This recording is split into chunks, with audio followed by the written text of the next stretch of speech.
good afternoon everyone! Samahan po ninyo ako. Maggagawa tayo ng salmon na may butter and soy sauce. So, ayan. Buttered salmon with soy sauce. So, ayan. Ang ating mga ingredients guys, ay leek onions. Siyempre, may garlic, soy sauce, butter, and salmon. O, ayan.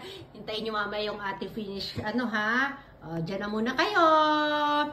Bye everyone! Bago po tayo mag-umpisa, ipapakita ko muna ang itsura ng aking mga hiniwa na ingredients. Yan lang yan sila. Butter, olive oil, soy sauce, and salmon. Garlic and leek onion. Yan. Piprituhin ko po muna sa olive oil yung ating salmon. Ayan.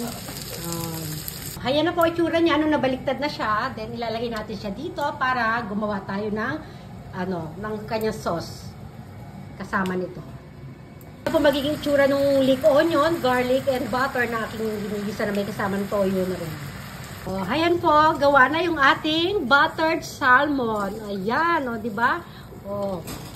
Kulong-kulo na yung sarsang ating ginawa. Masarap yan. Dali ka na, kumain na tayo. Thanks for watching.